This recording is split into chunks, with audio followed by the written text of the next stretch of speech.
As always, Ted, kicks off. Who do you have as your winner of the weekend? Joe Mixon. Mm. Texans getting the win over the Chargers 32-12.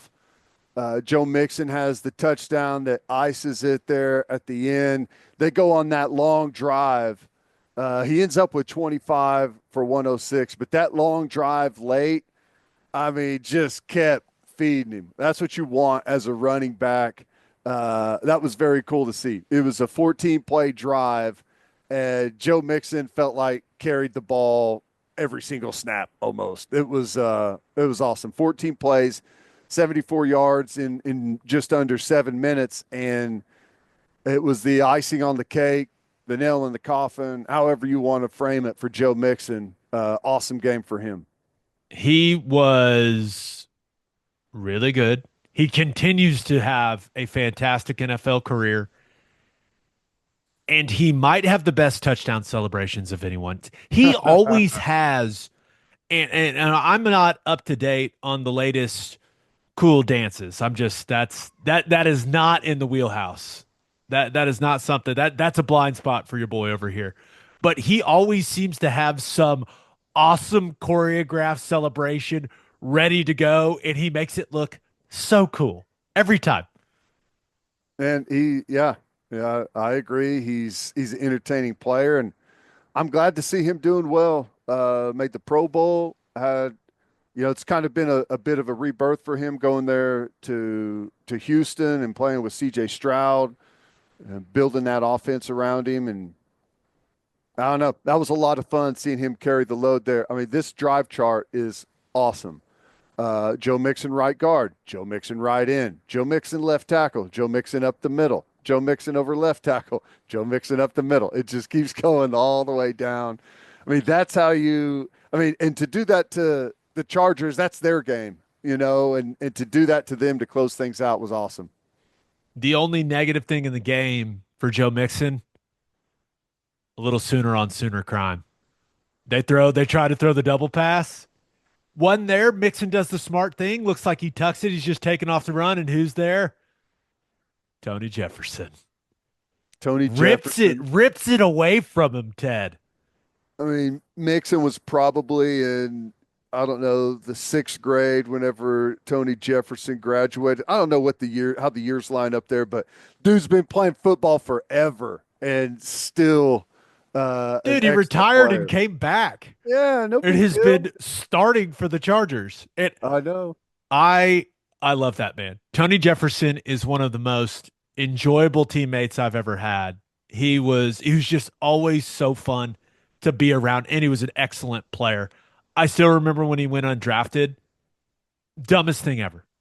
Yeah, Dumbest thing ever. Hardest I've ever been hit in my life is by Tony Jefferson. The guy not a could shock to just hear that. pack a punch.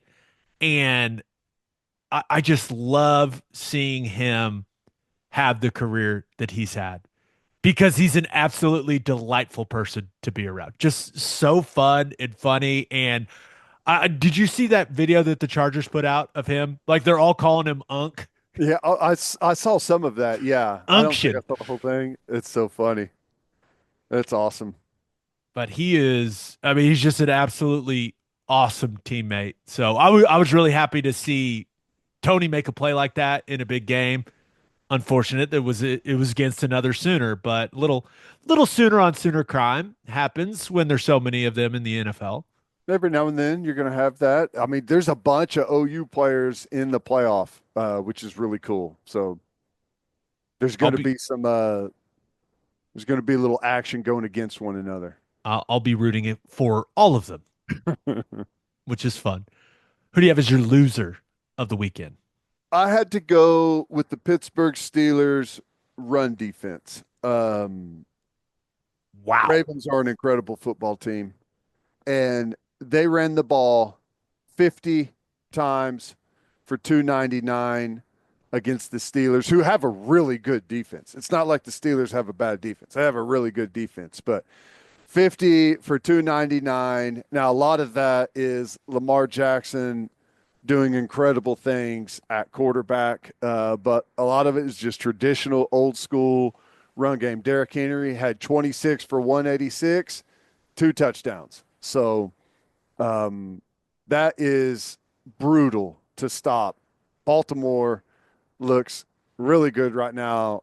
Peak Lamar Jackson at the moment, I believe, surrounded by a really good football team. If you're the Steelers, the plan had to be, hey, let's shut down the run. Let's make Lamar beat us from the pocket. Things did not go according to plan. That was, let's just be real, man. The Ravens absolutely punked the Steelers. 299 in an NFL game? I mean, when's the last time the Steelers gave up 299, 300 yards rushing in a football game, especially a playoff football game? I would think if you asked, tell me a gritty, physical NFL team, I think a lot of people would say the Pittsburgh Steelers. Always. Always. That's one of, if not the first franchise that comes to mind when you say, tell me, who's the toughest team? Who's the grittiest team in the NFL? A performance like that will make you question everything about the franchise, man. They got embarrassed. That is an embarrassing performance from that defense. The Ravens shoved it down their face, dude. I was watching it. A lot of the things that Ravens offensive line was doing, that Steelers defensive line, it's illegal in every state in this beautiful country, but not illegal in between those white lines. That was a mauling. Couple of things. Number one, you said illegal. Because this game was coming on, they're on NFL Network this week. They played an old playoff game between the Steelers and the Ravens. And I'm not sure what year it was. I was doing my radio show while it was on in studio, and I was just watching it as the show went on. Dude, I was in heaven. Kelly Gregg, Suggs, Ray Lewis, like all of those guys, Ed Reed. On the other side, Woodley, James Harrison, Palomalu. It was a different sport I was watching on TV. Everything that Palomalu does is illegal. Everything. Spearing guys, blasting them after the whistle. That guy, it was an awesome football game to watch. Were you just sitting giggling to yourself on your radio show? They're like, Teddy, what's wrong? Like what are you doing? every 2 seconds, Palomalu would spear someone with the crown of his helmet. I mean, it was nonstop. They would be like that was back whenever someone got tackled, there was like a 1,000, 2,000, you're down. And anything between that, like you hit the ground, boom, missile come in and spear you right in the ribs. It was awesome. But yeah, the other thing, if a fullback can play for the Baltimore Ravens, I don't think we're too good in college football to play with the fullback, are we? And preach. Ricard, whenever he's like waiting for the snap, like they break the huddle, they're getting in the I formation, and he's standing there waiting to get down in the stance, and Lamar Jackson is walking to the line. Like Lamar Jackson's arms look like toothpicks, and Ricard's arms, like even from far away, take up the entire screen. Like it's all bicep and tricep. It's pretty funny to look at.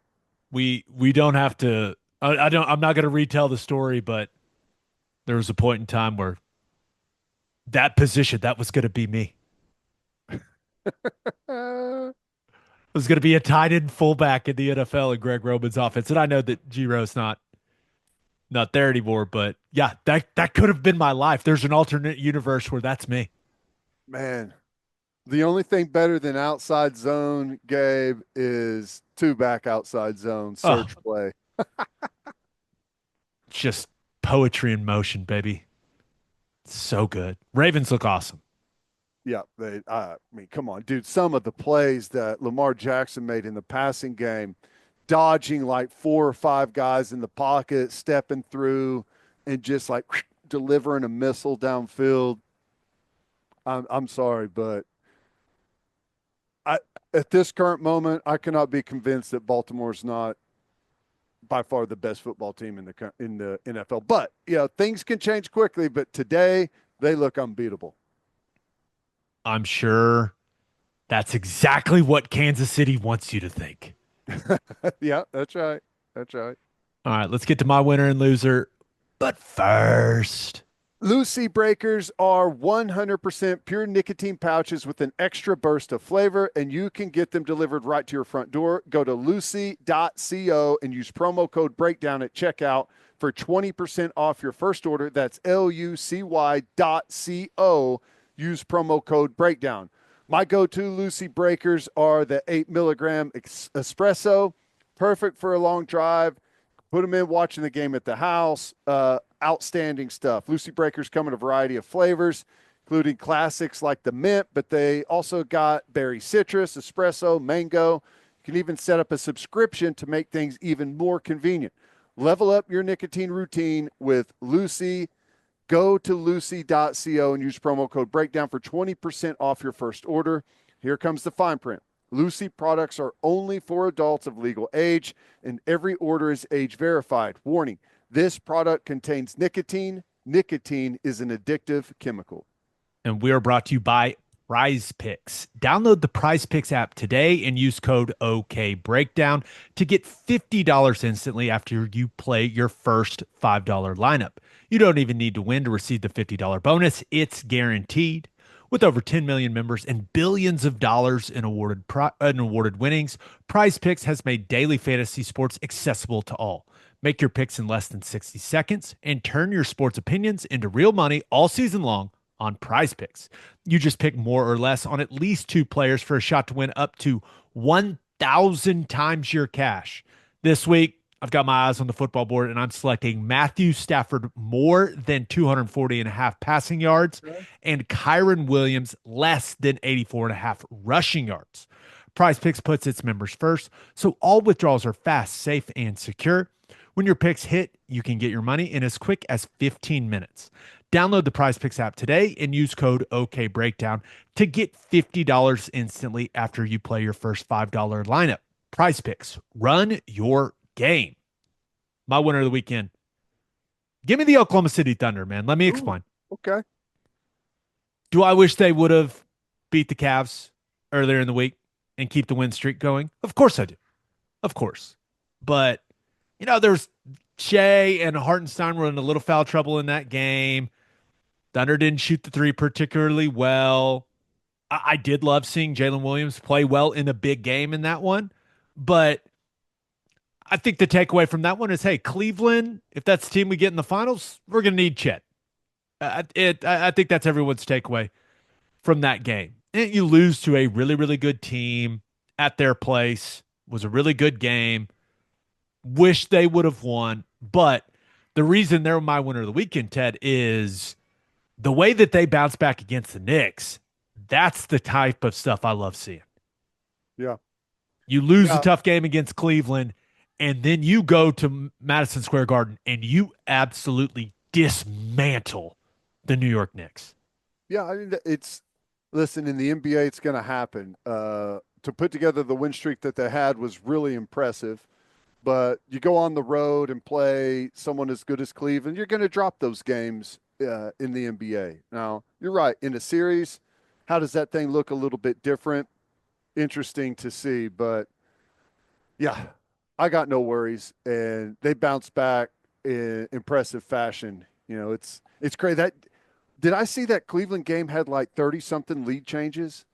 It was a great game, dude. Yeah, back and forth. Jared Allen was a problem for the Thunder. Yeah. But looking at the Knicks game, it was not a good start for either team. The way that it started, it was like, hey, is this going to be the lowest scoring game in NBA history? But they once the Thunder got going, they just completely dominated the Knicks, just punched them right in the face. They got anything and everything they wanted offensively. It was just awesome to watch. Shea didn't even need to play the fourth quarter. 0 seconds played in the fourth quarter for Shea, and he had 39 points. That's crazy. 39 points in 29 minutes. But other than Shea, which seems to always be the story, Isaiah Joe was the story of that game. It felt like he couldn't miss. 8 of 11 from three, ended up with 31 points. Also had some nice like backdoor cuts and finishes at the rim. Just some really, really good stuff from the Thunder. And I thought they bounced back in a really nice way after a tough loss in Cleveland. And they've got the Wizards tonight. That'll be a win. The Wizards stink, and the Thunder will be 32-6 on the season. 32-6. When's the All-Star break? February. That's all I know. February? Usually like the second week of February, first week of February. Yep, I Hold that guess. thought. NBA All-Star 2025. This is great podcasting. February 14th through 16th Dang, in okay. San Francisco. Yeah. Well, um, not quite halfway through the season, getting close. What, 37 games? They're 31-6, and they got a 6-game lead in the West. So, and they've been doing it without being 100% in a single game so far this year, health wise. So, I think you got to feel pretty good about where they're sitting. My loser of the weekend. I thought about going with Justin Herbert. 4 interceptions in a playoff game. Now, one of them wasn't his fault at all, but the other three were. Not a good performance for Justin Herbert. When you're making $52.5 million a year on your new deal, you're supposed to be the difference maker, not the problem. Now, Yeah. they couldn't run the ball at all, which certainly doesn't help Justin Herbert. They didn't protect him well. Certainly doesn't help. But when you're the guy getting 52.5 million, you have to go out there and be the difference. Mahomes has won Super Bowls with who at wide receiver? So when you're getting paid like the guy, you got to go out and play like the guy, and he didn't play like the guy.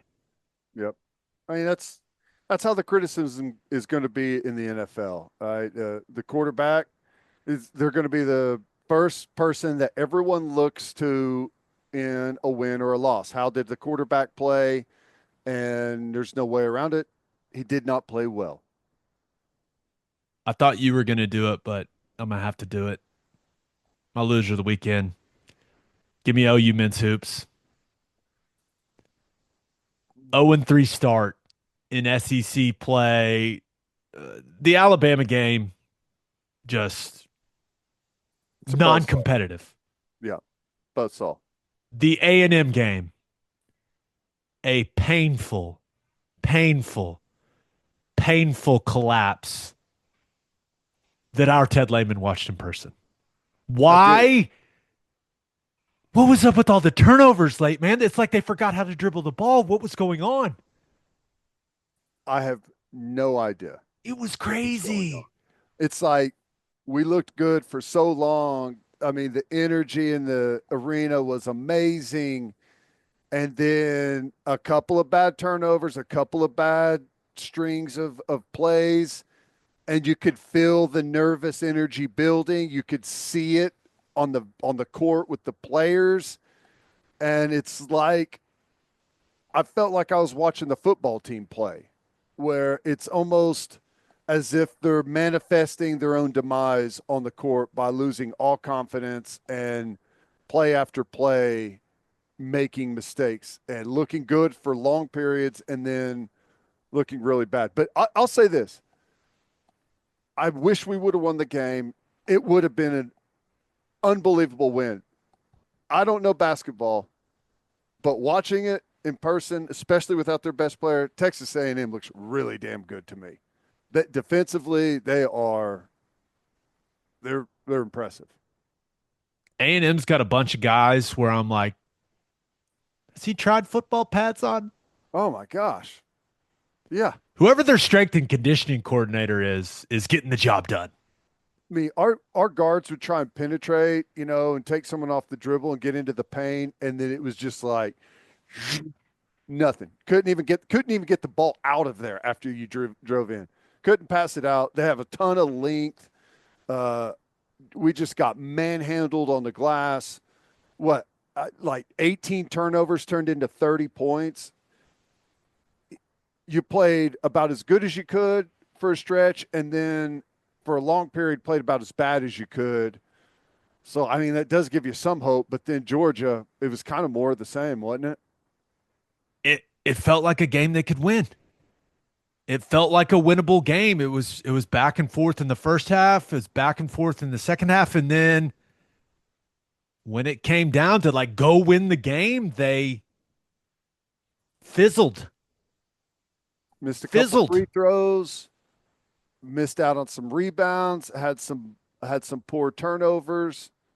I mean, Fears is he's He's got going to play through it as better.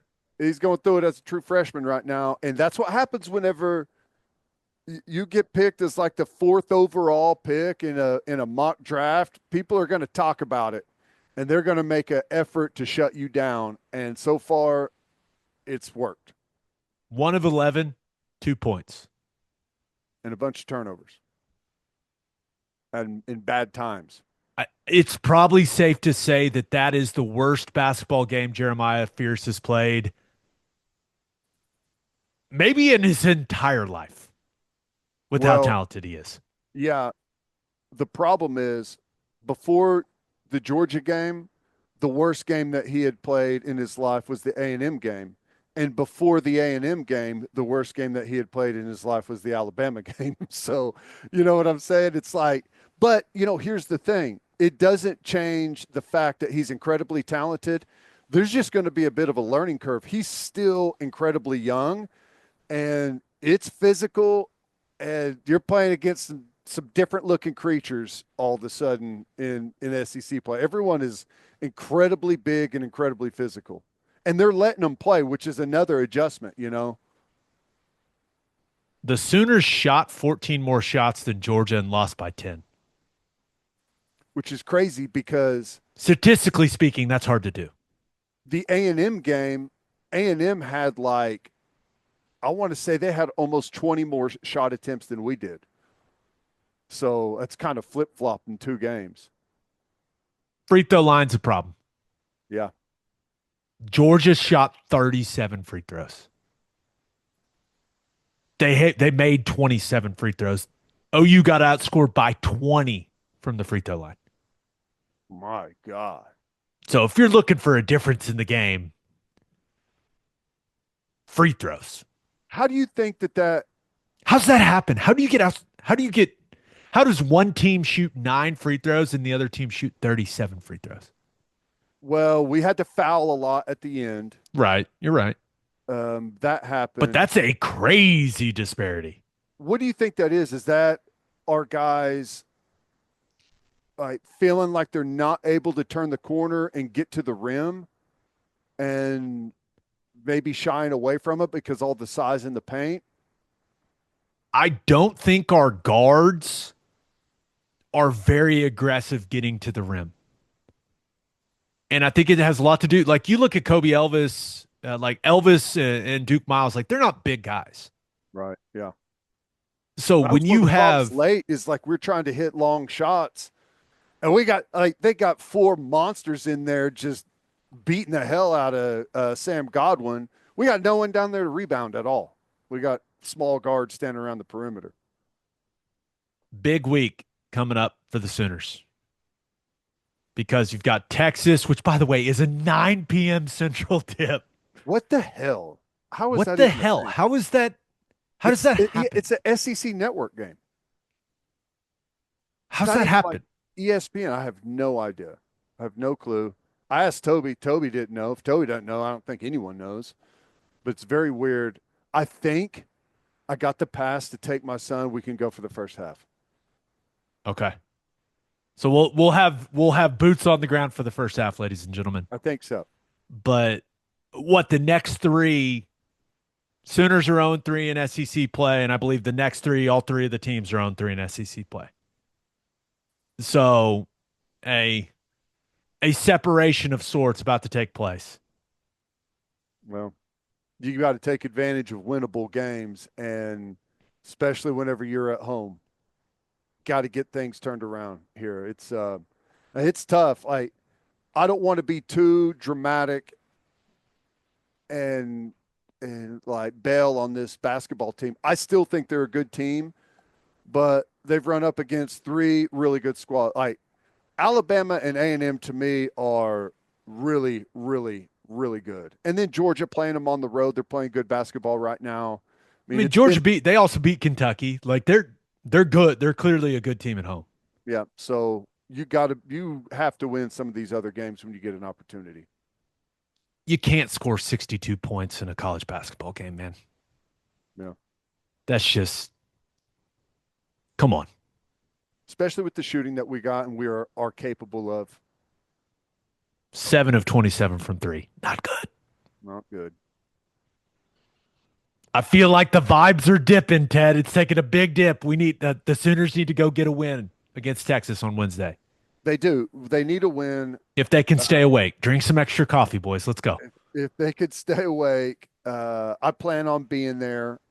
I'm still as disappointing as these first three SEC games have been. I'm still like really entertained by them and drawn in. I really like watching this team.